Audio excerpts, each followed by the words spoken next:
So this morning I had the pleasure and the absolute pleasure of talking to someone who I really, really like. I absolutely love this woman and what she's done and what she's shared today was amazing. So I think you're going to love her too.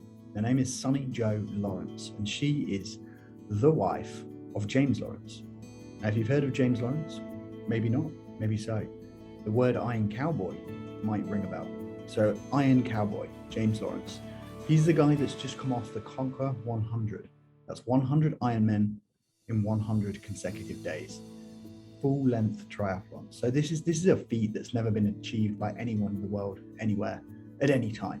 He's been named the toughest man of the world by people like David Goggins, people out there that are also super hardcore.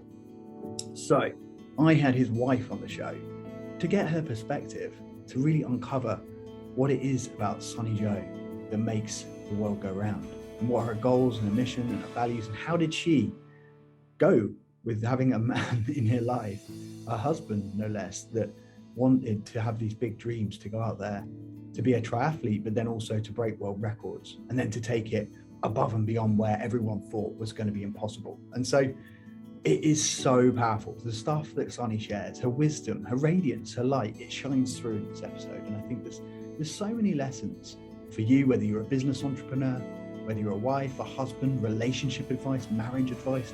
It was absolutely great. And we just get right into it. And I think Sunny's perspective on life and how she goes about it and what she wants for the future, and some of the lessons around how to deal with people, how to let go of your ego, and how to actually get the situational outcome that you want, even when it's really challenging, even when the world is throwing obstacles at you, whether things are coming up and they're getting in the way, and you know that you're committed to that mission, that it's the right thing to do. So dig in, listen to this episode. She's awesome. I know you're going to love her. Let's go. Hello, how you doing? I'm well, thank you. Sunny Jo Lawrence, welcome to the show. In the flesh. Here you are. What a great moment. I've been really looking forward to this. Thank you. Me too. I appreciate you making time for me. Yeah, no, not at all. Well, let's crack in because I know you're a very busy woman. I guess the first kind of part of it is I really want to make this podcast all about you, and I want to find about your perspectives. And what I've been looking forward to it mostly is hearing about things like, what is your motto for life? What's my motto for life? Yeah, because I've been doing a lot of research. I've been following you and your husband, James Lawrence, and obviously he is the Iron Cowboy.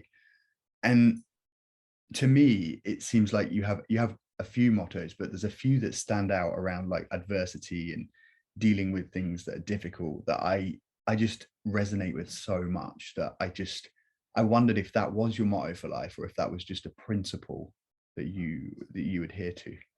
Well, I'd have to say my very first motto is that you're going to touch people's lives whether you want to or not. So everybody you pass on the street, whether it's in a grocery store or somebody you spend time with, or it's a close friend.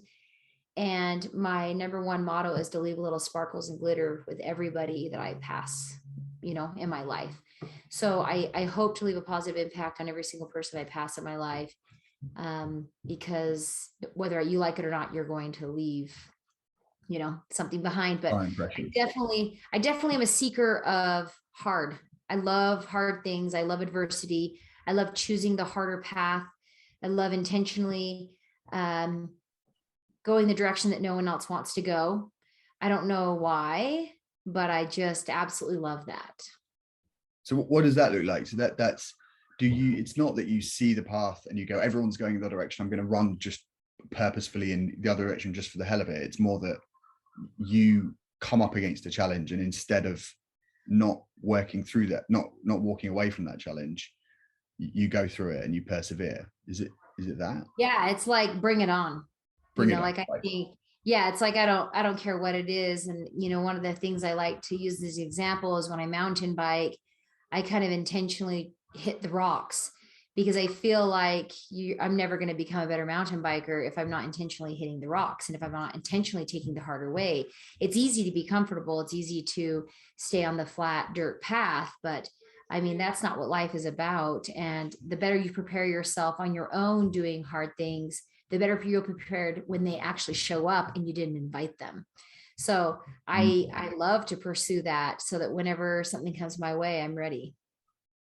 That's great. So, okay, right. So I've got it. So at the top level, we've got spreading joy and bliss and glitter and touching and impacting lives, people by people. We know we're going to go through life and we're going to make an impact. So let's make it a good one. And that's your mission. And then a kind of deeper level, when you are with yourself, when you're doing things like mountain biking, but that is a principle for life. You're going to go and force yourself to do the hard things. You're going to bang into the rocks. You're going to take on those challenges. And I guess that is what resonated with me, right? That is the piece, because it is that sharpens iron, not to kind of pardon the pun, but like it is when you're kind of facing life and it's coming at you, it is about being prepared, and it is about knowing that you've got that metal in you. So I guess the big question, and that leads me to it, is when James was doing like the 30, when he was kind of doing the 30, the world record back in 2012, and then he says to you, look, I've got this idea. I want to do the 50 Ironmen, 50 states, 50 days. What did your brain do, and how did you cope with that? Well, my response was, have you no respect? Because I barely survived 2012. I had this gaggle of little kids. We had no money. We had no car. We were living off $1,000 a month as this family of 7. And I couldn't conceive that he was still thinking that this wasn't big enough and there was more. Because I was like, we haven't even finished this yet. He still had 2 events left in 2012. And so I was like, whoa, man, let's just get through this first. Yeah. And so I told him he couldn't talk to me about it till February. So we finished the first week in December, and I made him wait till February because I was like, I got to get my feet underneath me. After, to date, still, that's the hardest year of my life, 2012. So I probably shouldn't have been surprised, but I guess it was earlier in my marriage, Now I wouldn't be surprised. Anything he says to me, I'm like, nothing is shocking, right?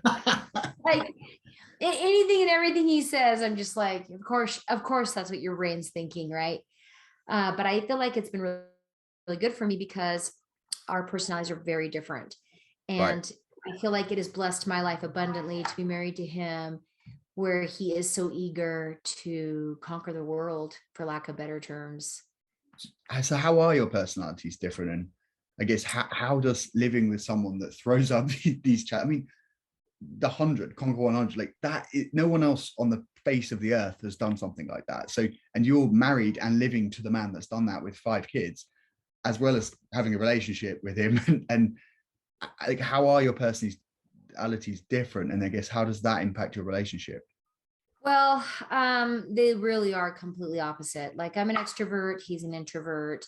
I'm very social. I love people, and he's like reclusive, or I love seeking extensive knowledge, where he's like, nah, dude, I'm good.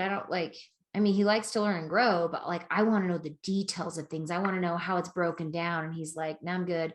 Or he has this drive, like he grew up, his dad was a firefighter, and James is like, I want to be rich. I don't want to just be okay. And I'm like, well, I don't even care about money. I would have worked in an orphanage or helped dogs in a shelter my whole life, Yeah.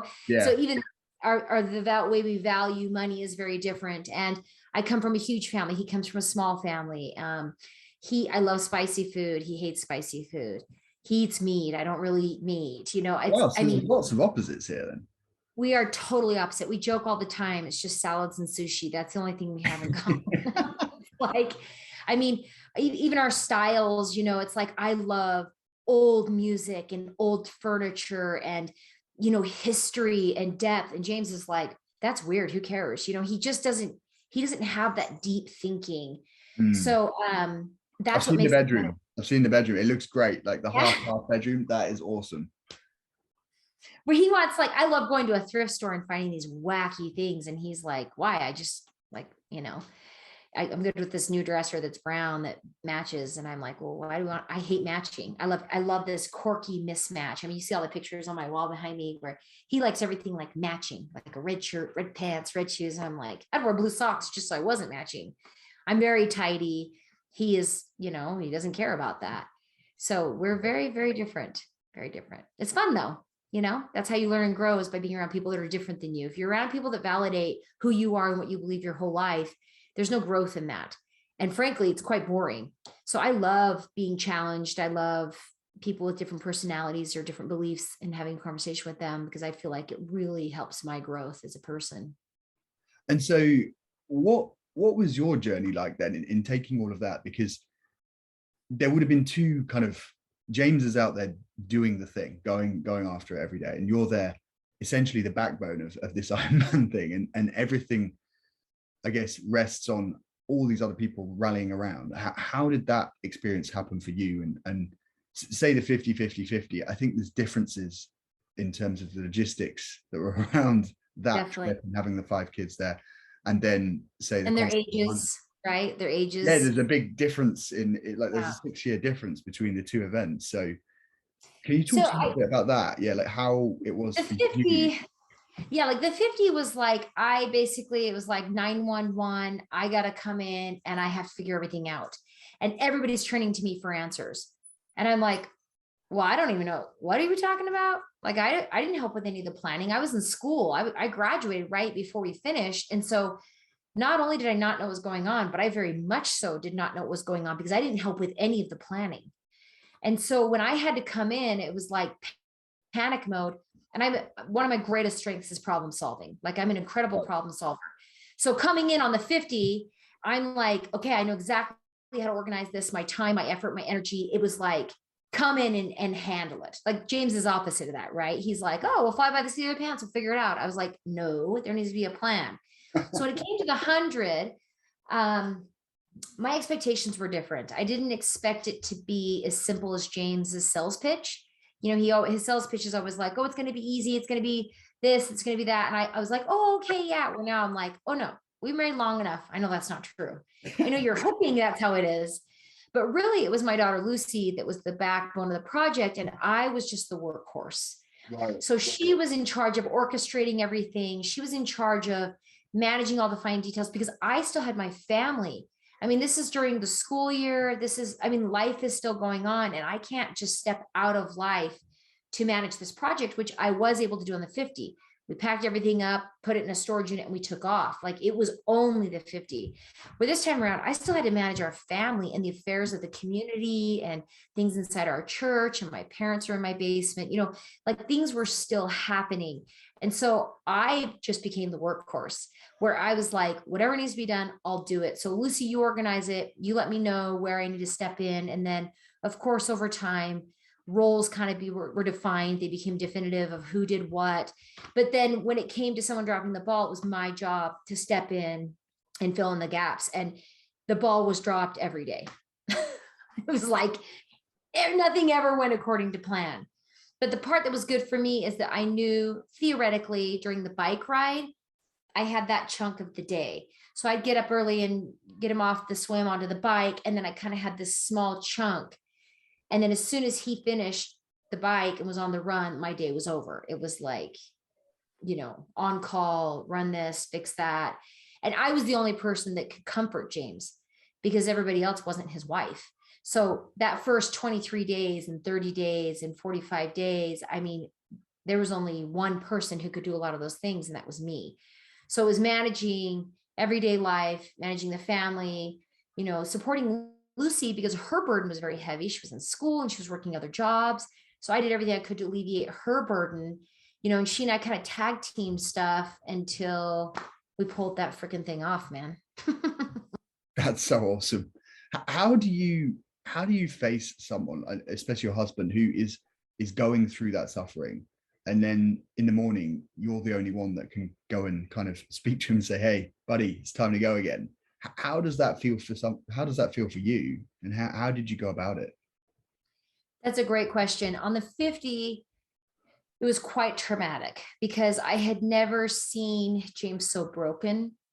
he's such a lighthearted person, and he is like up for the fun all the time. And then all of a sudden he's completely broken, but he was also delirious. And so it was a little different than watching him suffer. There were moments of suffering, like getting up in the morning, or like when his mind would kind of set straight for a minute, but a lot of the time he was out of it. And so the suffering was kind of masked by checking out, where with the 100, he was more cognizant, but he wasn't as cognizant as he thought he was. And that caused a lot of problems because he's thinking, I can make these decisions and I can't. And then I always had to be the bad guy. So he was a disaster on the 100. And for me, I just had to say to myself, this is my drunk husband. It's not who he normally is. And I need to remember this is just temporary. And so I had to check myself because I couldn't take anything personally and I couldn't make it about me.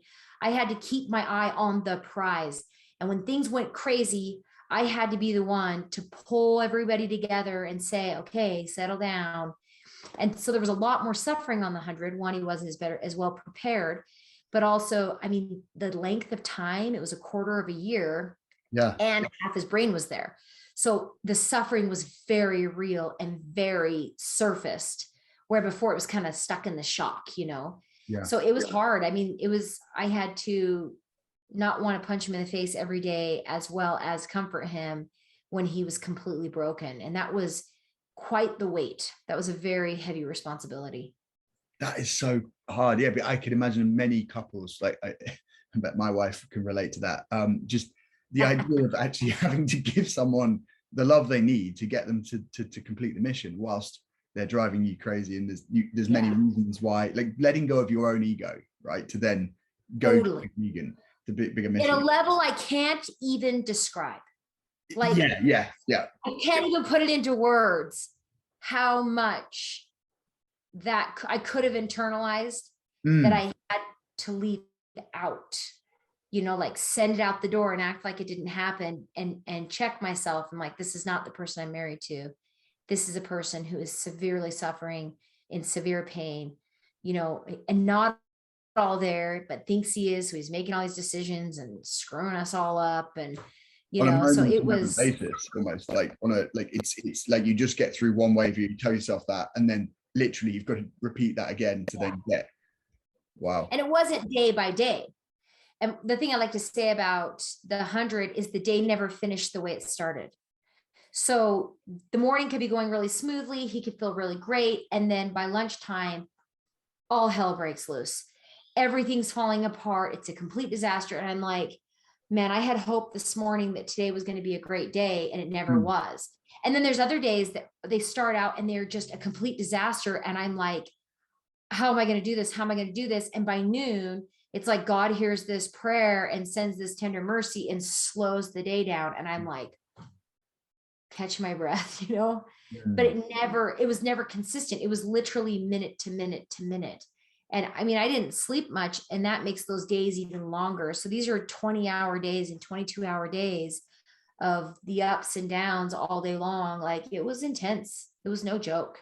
You're literally doing your own triathlon, just in a different way, at the same time as your husband doing a triathlon. And as I say, I was doing my hard, right? I was like, I don't need to do any race. Whatever just happened right there, that was legit stuff. Because you can also be like, I can imagine just looking at trying to do something like the 100, like 100 days consecutively, no stopping. You could just look at that and go, you're being a dick. You wanted to do this. This isn't my thing. And start blaming and start being quite. Don't take it out on me. You chose this, right? Yeah. It'd be so easy to kind of just do naturally, just to feel like that, right? We get that in any relationship on very small. Oh, you didn't make me justified. Totally justified, right? Yeah. Feel like that. So to pack that away into then that's mental strength. That's mental. So what was the role of faith, and how did that play a role in, I guess, your family's mission and doing this? So for me, every decision I make is based off my faith. Prayer is very important, and spending time in our scriptures and things like that. My religious worshiping is very important to me. It's not just spirituality. It's a big thing today for people to say, oh, I'm not religious, but I'm spiritual. But to me, the religious part is very important. And, it was not just a prayer in the morning and a prayer at night, but it was praying all day and pleading for the strength to endure. It was never, make this pain go away, because that's not how life works. It was give us the courage and the strength to see this through. Because if it had been easy, no one would care. It's like, oh, I did this thing. It's so easy. And everybody's like, whoa, nobody even cares about you. You're just a big jerk and not relatable. Sure. It was the suffering that made this story so valuable. And it was the walking he had to do that killed him inside, that made it so all these people could join him and spend time with him and have their own experience inside of his experience. And that was all because of James's suffering. So we saw the value in that. And it was a matter of seeing it through and, asking the Lord to lead us. And frankly, before we make any of these decisions, we are asking God, is this the right thing to do? Are we supposed to do this? Is it the best thing for us to do? Not just is it a good idea, but is it what we're supposed to be doing? And, what's the way we go about it? And that's where the whole idea came up with March, is it's like, we're thinking we'll do this through the summer. And, God says March 1st. And we're like, that doesn't make sense. March 1st. Yeah. And then in the end, it was like the greatest decision we ever made. But how would we have known that other than God saying, this is what you're supposed to do. This is when you're supposed to do it. So, hindsight, of course, is a beautiful thing when it's not regret. And we're very grateful that we have that faith to turn to and to lean on, because I don't think we could have done it without it. Wow. There's so many lessons here, Sonny, that I just feel like, from even just taking what you've just said and applying it to, say, business, like the first piece around dropping the ego and serving, you're essentially serving. And then the second piece about having that connection, that deeper connection to that inner knowing of this is the right thing to do, and that wisdom. And you're asking for that wisdom and that courage from God to try and continue on, not just take away from it, but to actually have that guidance. Well, and think about it. If God says, this is what you're supposed to be doing, then what's the question? There's no question. Yeah. Because no matter what happens, he'll provide, right? That he'll step in and say, I know this sucks, but keep at it, keep at it, keep at it. So every day when there were struggles, we knew what's what we were supposed to be doing, and we knew that the Lord would provide, and we saw it through. And sure enough, through the pain and misery, we conquered. Definitely. You definitely did. And that's like, it isn't just the race, right? There was haters, there was things that, like you said, things don't go right and things come up. There's curveballs.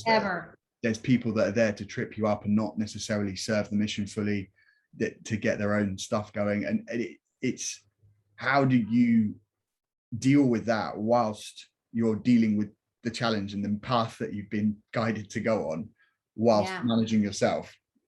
Well, that's the whole thing, is it's like, if James were to do this thing, it'd be like, oh, cool. But the fact that James did this thing and he supported other people in their own journey inside of his journey is what makes it beautiful. And for me, it was really important to be looking out for the people who would come. Of course, because of COVID, it changed things a little bit, but it was very important for me to make sure I was supporting these people who were coming out to support us, if they needed a ride somewhere or if they got lost, because I was so grateful they were there for us. There was nothing I wanted more than for them to have their own positive experience and growth and journey. So that was a very beautiful part of it. And I think it gave, even from a wider split, like I'm here in Singapore, and like even like that's impacted me right out here in Singapore, and like hundreds of people I know, and people that I know from the sports industry, but all over, right? Anyone who looked at what you guys were doing out there and doing it gave us that hope, that inspiration, that passion, that human race, that people can still push. And essentially what you did, like redefine impossible, but redefine it again, go even harder, go even bigger. And I think that gave millions of people that feeling that we as humans, we as people can keep pushing the limits. And I guess then you go out into your own day and you go, well, if they're doing that, what can I achieve? What can I do? I sure hope so. That's the whole point. Because again, who cares if some guy goes and does some amazing thing? It's what the struggle was to get there. It was the sacrifice to get there. And it was who he lifted up along the way. My dad used to always say, remember, the people you see on your way up the ladder are the same people you see on your way down. So when you're going to crash, you sure hope that you treated those people right, and they're going to be there to support you too. And I mean, we made so many new friends, random strangers that were so dear and so kind to us in our own space here where we live.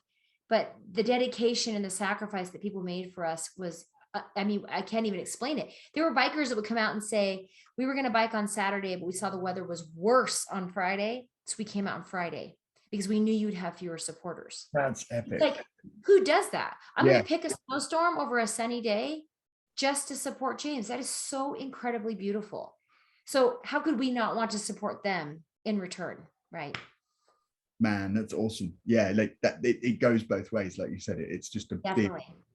big so what, in terms of your story then, in terms of what's next for you, and what are you looking forward to doing? Well, I do a lot of podcasts and I have speaking events and stuff. And, you know, I get a lot of attention. Who would have known? You know, I had no idea that typically we meet somebody and they're like, where's your wife? We need to meet your wife. So frankly, I want to get myself out there, you know, and make connections. And, you know, it's been a big, important part for us to empower, not to inspire, because empower says we're causing you to choose to take action for yourself. Instead of you just thinking what we did is admirable, we want to empower you to make changes for yourself. And so I would love to empower other people, women, teenagers, kids, all of them. Mm-hmm. And I'm surprised I get a lot of attention from men, because they're like, hey, we need some help about our wife. Like, you know, and I'm like, you're doing it all wrong. Good thing you asked. But making that connection, you know, and connecting with women, because you know, a big misconception is that our dreams have to be wrapped up inside of us. And what people don't understand is that I've accomplished a lot of the things I've wanted to do through James's journey. And being in the passenger seat with James, it's not about the glory. You know, I have been incredibly fulfilled in this journey, ups and downs as much as James or anybody else through all of this. But, you know, I've learned some incredibly valuable lessons and met some amazing people. And it's kind of set me on the path that God wanted me on. And so, you know, I think in the future, it'll be me connecting with people. And I tell people I want to be the greatest female speaker of all times. So we'll see. Amazing. Well, I look forward to coming and seeing you speak. That will be, I mean, brilliant. Yeah. As well as obviously potentially doing another one of these. But the mentors piece. So I think I know that you have a few mentors and you have pictures of them on your wall, just as I do. Can you talk to me a little bit about who your mentors are and why you chose them? So in my closet, I have people, a lot of women who succeeded after they were 40. So I just turned 40 in April, and I had my children when I was young, which is what I wanted to do. I wanted to be a young mom and a young grandma. And then I have my whole life still ahead of me. So, you know, a lot of people do the career first and then they have children after, where we decided to do that reverse. And so, you know, some of these mentors, I mean, you think about the book Harry Potter, and it's like J.K. Rowling was on food stamps and not able to pay her bills. And I mean, Conor McGregor, even, you know, it's like these people who went from having no money into be these incredible people. I even think of like Chip and Joanna Gaines. It's like, you got to remember I'm a woman, right? So I'm thinking women, but they were just people living in Texas, and they build this empire. And I feel like they're very relatable, and they're very kind, and they're very down to earth. And I'm, you know, like Mel Robbins. I love Mel Robbins. I've met her, and she's just very cool and very down to earth. But these are all people. I mean, even Rich Roll, he was hitting rock bottom at 40. And so I say to myself, okay, I don't have to hit rock bottom, but now that I'm 40, I've got the rest of my life. What do I want to do? And it's just showing the world, you don't have to do this stuff when you're young. You can do it later.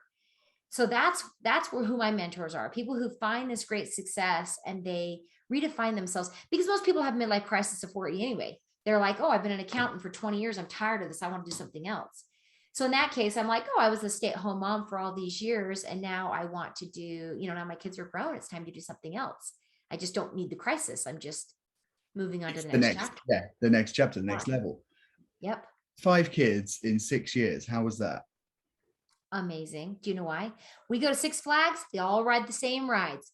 We go to the movie theater, they all watch the same movies. If they're having a Halloween party tomorrow, it's relevant to all of them. So it was obviously hard. I watched my nieces and nephews a lot, and I babysat as well when they were all at home. I just freaking love kids. I love them. I love that we had them close. I love how much they mean to each other. I'm so grateful that it worked out that way, because now we're hanging out and we're enjoying life together, and we have the rest of our life. So it was obviously hard, but like, who cares, right? That's it. No, I think that's it. Like, there's this set model of how people think it should be, and then that model is hard anyway. And then when you just do what you want to do because that's how it's working out for you, and that's where you think you should be. And like, I've got 2 kids. I'm not sleeping much, but it's How old are they?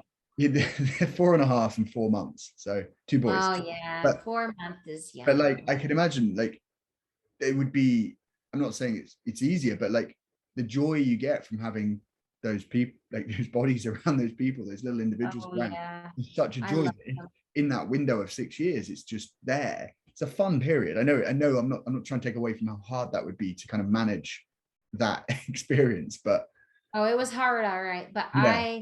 you're just in that stage though. Like, I had them so close together. It was like, once one was in diapers, they were always in diapers until I was done with diapers. Or it's like I just was like pregnant nursing for 6 years, and then I moved on to the next stage. So it's like I kind of wanted to do it all together at the same time. Yeah. So once I moved out of that stage, I completely moved out of it. And I'm actually a lot more sad about it than I thought it would be. Really? Like, Yeah. all those years, I was like, oh, I can't wait till they're independent. Now I'm like, whoa, are we here already? But Like, there was tough times, right? This was all happening like oh at the yeah. time when it was like the financial crisis, the job situation, like, Well, Quinn was only 6 months when James started his world record for the half distance in 2010. oh, A okay. 6-month-old baby. So I had 7-year-old to a 6-month-old when he started that in 2010. It was no joke. Yeah. It was no. And now it's like ancient history. It's so crazy. It goes, Time is so fast. elusive. Yeah. Yeah. Okay, let's flip gears a little bit. Let's talk about Florida on the 50. Okay. So there was a day when you had to tell James to suck it up and to not have sleep, basically, and to just get back on track, because there was a point in the mission where he was getting slower and slower. And obviously, if you get too far behind in terms of your wake up time, you start to we were moving east, right? So we were losing time. Right. Like, we were an hour ahead every time, and it was like, oh, we lost another hour. So the question is, how did you define that was the moment for tough love, as opposed to the moment where you would give maybe that tender heart, where you'd go in and wake him up in the morning and you'd know how to get him, this person that's literally just finished 20 Ironman triathlons, to kind of move to the point where it's, no, this is time for tough love. You've got to do this. Like, what was the step change for you there, and how did you know that would work? That was one of the hardest things about the 50, is I had to be the monster, because everybody else was like, oh, he's tired. I'm like, I've given up my entire life for this. James will regret it if he doesn't complete this. I have to live with the regret. You don't, right? So I had to be the monster, and that was really hard. I was like, why do I always have to be that bad guy? Why do I always have to be the bad guy, right? So, as any wise woman would do, she has his friends tell him. Because if I tell him, he's not going to listen. So what I did is I told the wingman and I told his coach. And they were the ones that went to James, because if I say it, he disregards it. But Right. if all these guys say it, and the craziest part about this is we are in Mobile, Alabama. It is a 45-minute drive to Florida, where we're going to be at in Florida. And somehow we still only get 3 hours of sleep. I don't get it. I'm like, Pensacola, Florida is it's right there. And still somehow they got so little sleep that a gentleman who was going to host them at his house, they never even ended up going there to sleep. I don't get it. So what would happen is, I'm incredibly efficient. And part of that comes from having so many little kids, right? It's like, I couldn't have survived if I didn't create these methods of organization and survival. Yeah. So James used to always say to me, it doesn't always have to be done your way. And I'm like, but it does. Because if I don't do it this way, it doesn't get done, or there's a problem. And he's like, no, it doesn't matter. Who cares? And I'm like, it matters, or it won't happen. Right. But he never caught on to that, for 15 years of marriage. So we're on the 50, and I say, this has to be done this way, or there's going to be negative consequences. And everybody's just like, oh yeah, okay. And I'm like, no, you don't get it. Like, we have a problem. And we were supposed to start at 7:00 in the morning. We were some days starting at 11 a.m. And my biggest concern was that some people they had jobs, and they said, okay, well, I can come swim with them because I could swim from 7 to 8, 8:30. And then he wouldn't start till 11. And so these people missed their opportunity to join him. And that really bothered me. It bothered me that we had all these people who were there to support us and look out for us, and that we were being insensitive to their needs. And so, of course, people are like, well, it doesn't matter because it's about this project. And I'm like, it matters to me because I care about these people who are giving us the time and supporting us. So we have to come up with a solution. So behind the scenes, I start talking to the right people and trying to get all these pieces in place to make all these things happen appropriately. And still, he gets freaking 3 hours of sleep that night. I was so bugged. I'm like, how did this happen? How did this happen? And what happened is he poked around in Alabama, took a sweet time and hung out and that. And I'm like, you just wasted 2.5 hours. Like he never, James is a dreamer. So he's always thinking about the dream. He's never thinking about the steps to get there. That's my job. That's our personality difference, where I say, great, I see this huge dream, but you realize there's a lot of stuff in between that has to get us there. And he's like, why, who cares? And I'm like, no, we have to do this or you won't succeed. And so, of course, over the years, he's gotten better, with 100, it was much better. He still fought some stuff on the 100. He regrets it. But, so it was a matter of following these steps to get there. And that's what makes us such a great team, is he has this grand vision. Yeah. And I say, okay, now I'm going to look at it objectively, totally unemotionally. And I'm going to tell you how we're going to get there and what needs to be done. And then typically he'll do like a quarter of what I tell him he should do. He'll say, oh yeah, I'm not gonna do that. Or, oh yeah, I'll do that. And then he doesn't, and that's kind of got him in trouble on the 100, is that he didn't prepare like he should have. He was overconfident, and that got him into big trouble. The training piece. Yeah, he did not do his training. And it's funny because people he'll say, no, I did my training. I mean, Carly, my best friend, and she helped coach him. She's like, no, you didn't. But in his mind, he's like, oh, who cares? Like, I'll just wing it. I always wing it. I can figure this out. Blah, blah, blah. Yeah. And then he gets there and he's in big trouble. And he was like, ooh, I did not prepare for this. And we're like, we know you didn't. And that's when you then have to go into overdrive to kind of make it work. Anyway, you have to, you knew that's coming. You can see it's coming, but that's where you are. Oh, I always know.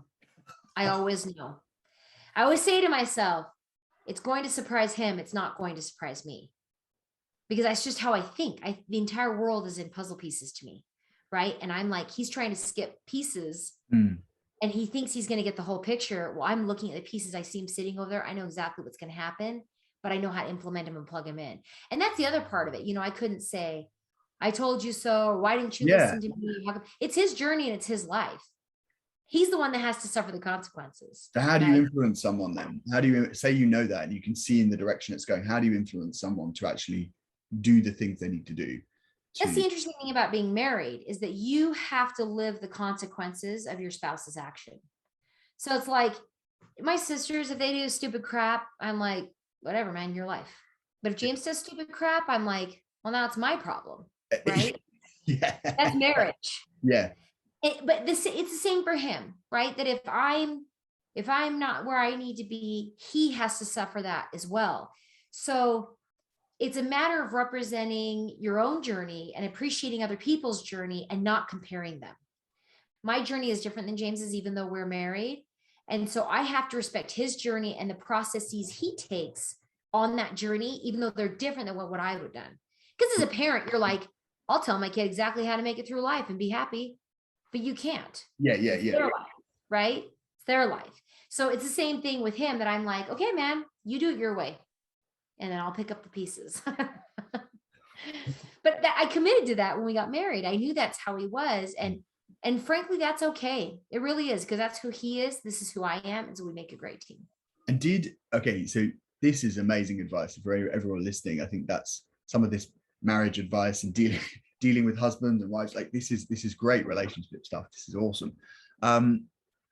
Did that come as a result of you together doing something like this challenge, or was this the result of just living life together, like going through things like tough times or difficult situations, or is it just a function of who you are together?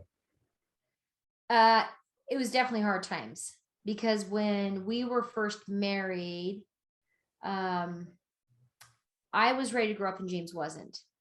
And so it was always hard for me to carry the load when he wasn't willing to grow up. And it wasn't until we hit hard times that not only did he grow up, but he realized how grateful he was for me. And grow up in what sense? Like, you know, he wanted to hang out with friends all the time. And it was like, oh, who cares if the kids have a bath or not? Who cares if they brush their teeth? And I'm like, you realize it matters. Okay. That's what we're talking about. Like, right. I would come home at night. I never went out, because I would come home so frustrated that it wasn't worth it. I come home and it's 11 o'clock at night. No one had dinner. No one was in jammies. No one had a bath. And I was like, I won't go out anymore.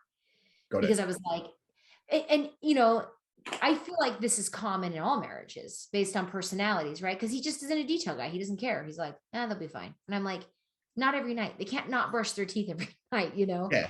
And I was so organized that I was like, but I laid everything out for you. You know, it would have been so easy. But as soon as we came on hard times, he had a lot of people turn their back on him. Right. And he knows that I very easily could have been one of those people, and I wasn't. And I know that he values that. And so that really strengthened and edified our relationship around 2008, 2009. Like, we had been married less than 10 years.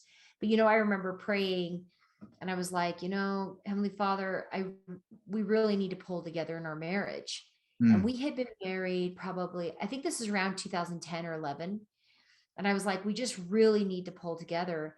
And the heavens opened and the voice of God spoke to me.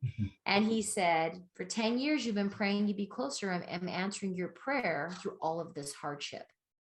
Wow. And he was right. So it was that hardship. It was not, you know, our personalities were compatible, but we weren't moving at the same pace. I was moving at a much faster pace into adulthood and responsibility, even though he's 5 years older than I am. And he was dragging his feet as long as he could. And I think when he realized everybody turned their back on him, except for me, and I mean everybody, I think that meant a lot to him. And then as we continued to see hard times, you know, when we didn't have any money, I didn't complain that we didn't have any money. I just always figured it out. And that's that solution orientation, right? It's like, I'm solution oriented, you figure it out. And you get really creative, and you pull together, and you have no one but each other and God. And so that changed us forever. And I look at him now, and we're coming up on 21 years. And I'm like, that is not the person I married. Not even close. Like, he is so much more tenderhearted, and he is so much more conscious of the world around him and the people in his life. He very much cares about what I think and how I feel, which I would have never thought the first few years we're married. You know, I would have thought that he's in it on his own. And here it is all these years later. So I kind of have like this dual opinion about divorce, because I think a lot of people jump ship when things start to get hard instead of figuring it out. But at the same time, everybody shouldn't stay married. There's some people that need to get out of a relationship. But I'm like, I could have easily said to James, this isn't what you promised. This isn't how it was supposed to be. I'm out. And it would have been completely justified. But I committed to stay with him forever. I mean, I love him even with his shortcomings, and even through hardship. I was like, no, we're going to figure this out together. And there were times that I think it surprised him that he vocalized it and was like, you deserve better than this. I was like, yeah, so let's make it happen. You know, it's like, great, let's do it together. Let's figure it out. So it definitely is the hardship. It was definitely the hardship that helped shape our relationship. Wow. That was one of the best answers I've ever had on the show. I think that gives so much to people, because like, that is a very real thing that happens in a lot of relationships, where all of what you've just described can happen, and in various forms, but you're learning and getting better together. I think when you decide to stick with it and you decide to grow together, but also look what it's helped you do, right? If you hadn't have kind of gone through that back, Imagine yeah, none of this would have existed. Yeah. Had I said, this is bull crap, you're a loser, I'm way more responsible, I'm out. None of this would have happened. And I'd have a broken family. So what's the deal though? Like if a woman or a wife is in a relationship where the man is immature or not pulling his weight, or whatever kind of situations it in, how what would your advice be to then kind of, right, yes, stick with it, but like how do you then move up a level without kind of overburdening yourself and just kind of taking on too much? Over? That's a great and complex question, of course, based on personalities and relationships, but I like to call it bringing someone conscious instead of being confrontational. So confrontational is like, you're a loser, you need to get a job, I do everything, you do nothing, you sit around all day. Bringing someone conscious is like, hey, what are your plans for the day? Oh, so are you planning on heading out to look for a job? If you're going to be home, would you mind helping me with some of these things? It's bringing to their attention that, what's happening, or it's like, hey, this weight's getting really heavy that I'm carrying on my own. Mm-hmm. Like I need some support. And if it's not going to be a job, it needs to be around the house, or, sometimes it's ultimatums, but I've always been brutally honest with James. My personality is not fluff. It's not passive aggressive. Mm-hmm. It's like, hey man, this is a problem. Something has to change. And so he's never wondered where I'm at. I always tell him. He always knows. There's no games. There's no, you can figure it out. It's like, I've been feeling like this for ages, and you should have known. Never builds up. And my responsibility on my part is that I take accountability for my emotions. So if I'm really upset about something, and this is, to answer an earlier question in regards to that as well, is like, how do I know when it's tough love or gentle love? It's, I step back and I take a few breaths and I say, what do I want to say? And what do I need to say? Because they're very different. What I want to say is not necessarily what James needs to hear. So I have to say to myself, this is the ego, of course, right? The ego wants to say, you're a loser, you play video games all day, get off the couch, you just eat pizza and stuff your face or whatever. Mm-hmm. But what they need to hear is, I believe in you. And if you don't, you need to know that I do. How can I help you today to move forward in your life? What can I do to support you? Damn, so that's like the game. You're giving the love when you're saying the same thing, right? Yeah. You're saying the exact same thing. So what do they need to hear? Not what do you want to say? And yeah. I've taught my kids this too, as I say, how would you like someone to approach you? If you're in a bad mood, do you want someone to walk in and go, what's your problem? Or do you want them to say, hey, you seem upset today. Is everything okay? You're asking the same question. Totally different. Yes, you and then therefore, which one's going to get you? You're actually helping yourself, right? But yes, you're conscious or you're confrontational. Yeah. There's a difference. Yeah, that's true. And ultimately, you'll get what you want because you're like, how can I support you? What do you need from me to help you find your happiness? And you're going to get what you want when they say, you know what, I can't stop thinking about my mom's death. And you're like, oh my gosh, that was 10 years ago. I had no idea that was bothering you so much. Mm-hmm. But because of your approach, they feel safe and they feel like they can open up to you. Where when you say, what's your problem? Shut down. I can totally relate to that. And that's, yeah. Stop saying what's your problem. it's just a big thing, right? Because you don't know what's going on for the other side, what's on for the other side and what's going through their head. And it can be something that you could want to kind of soothe and help, right? You want to help that type of thing. If you only knew. But you don't know. And then you're going to open that piece up unless you approach with it's the same with kids too, right? Your kid's getting lippy or they're getting whatever, and you're like, hey man, you all right? Versus don't you talk to me like that, I'm your mom, you need to respect me. It's like, you all right, man? You seem like you're not doing so well today. And then they're like, oh, typically, oh, sorry, this and this and this happened today. But if you teach them to shut down by confronting them, they don't like that. You want them to feel safe with you. They want that. So with James, it's easy. It's like, I know, or on the 50 or on the 100, I knew based on what type of answers he'd get based off of what questions asked. You provoke the right answers with the right questions. So if I asked the right questions, I'd get the right answers and I'd know exactly where he was at. And I knew if he needed tough love or if he needed gentility and love. And on the 100, it was all gentility. It was never tough love. On the 50, I felt like it was always tough love. Totally different. Wow. And there'd be different missions, right? Different, because you've got moving from state to state. There's a different logistical, there's loads of different logistical nightmare. And then, but like that also could be a big misconception in motivation, right? Because you get people that would just think it's got to be rah motivation. This is how we're going to motivate. Like if you're in a sales team, or if you're in if you're motivating James, right? Like I hate hype.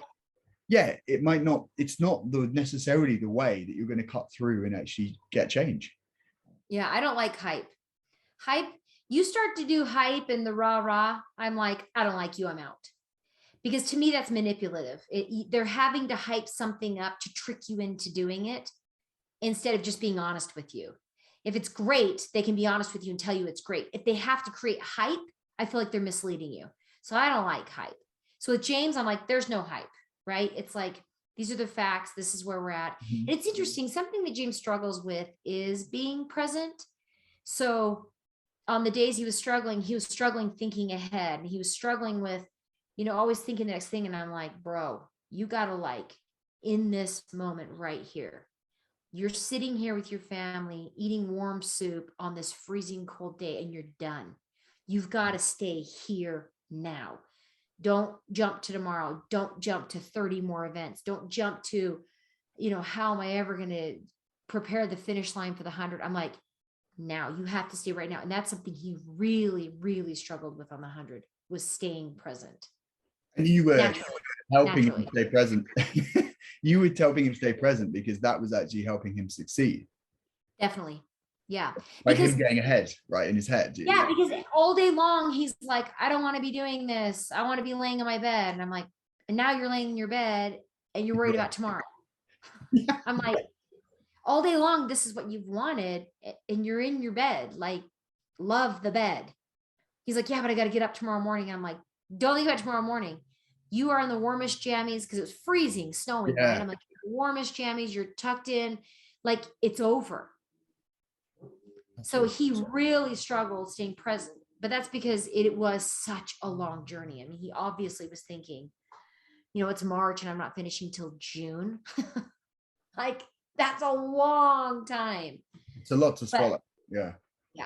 And so then that was then you coming in with your plan and your efficiency and being like, you just bite off this chunk, just stay here, but then also enjoy where we are now, because right now is the bit that's going to help you get to the next. Yes, you recharge. This is the recharge so that you can get out of bed tomorrow morning.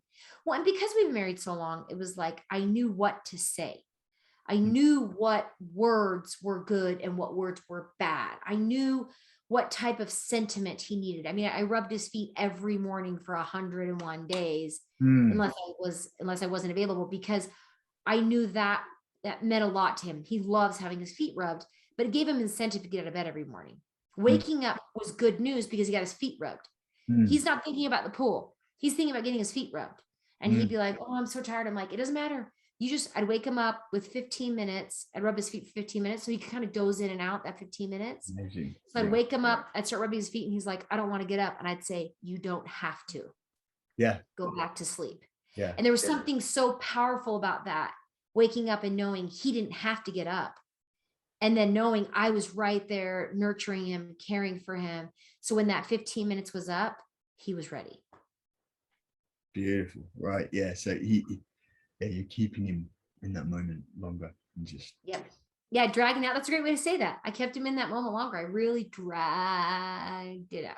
That 15 minutes can become an hour in time. Oh yeah. Stretch it out. And then the swim is different.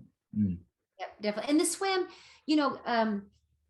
I would wake him up. I'd get up an hour earlier than him and I'd get everything ready. So when it was time to wake him up, I'd rub his feet for 15 minutes. He'd doze in and out. But then when he got up, it was like bathroom, way, wetsuit, grab food out the door. It was like 15 minutes tops. So we really maximized that sleep time. But he knew getting to the pool, all of his friends would be there. We had created this huge culture at the pool. And he knew when he got there, there was going to be all the people he loved and cared about there. So it may have been hard to get the wetsuit on, but he knew where he was going to be a beautiful place. And then guess what? The same thing on the bike. The cycling community came out and supported him like no one else. And he knew every day those people were going to be there to support him, or at least they had a text group a pack of people around this text group. So they'd make sure that he had enough people there inside this group. And he knew that. So that was like the nurturing part. And then he'd get to the run and he just wanted to die. Yeah, not a fan of the run, right? No. And it was so long and grueling. And then when the shin problem, it was just, and he gets stuck with difficult people talking to him for 7 hours. Just like, I don't care about your divorce. Why are you telling me about your divorce for 3 hours? I don't even know you, That's like a punishment within the punishment, right? It's like it's another level of challenge. He is so miserable, and he gets these people with him, and he's just like, so then he developed that same swim crew would come and do part of the run, and they would start to shelter him, and his wingman Casey, and they would kind of block, and he would send signals, and there were people that were blocking him when someone was difficult. But I mean, people are people. It's like there's nothing you can do about it. That's it. That's so true. Well, Sonny Joe, it's been such a pleasure talking to you. I know you're a very busy woman and you've got lots going on, so I know we're running out of time, so I want to make sure that we wind down this properly. But like, honestly, your words, your wisdom, like you're just your being. I could talk to you all day. Definitely. It's I know that this will have touched many people's lives, and the audience will get so much from this from many different perspectives. Like there's so much that you just packed into the last 50 minutes of talk. And yeah, I'm truly thankful. Like, and I'm really, really pleased to meet you. And I really do believe we'll see a lot more on your journey. Like, it's come from somewhere, and I see that this is now your time, and I can't wait to see you on that stage, sharing. Thank you. I appreciate you having me. I appreciate it. No worries.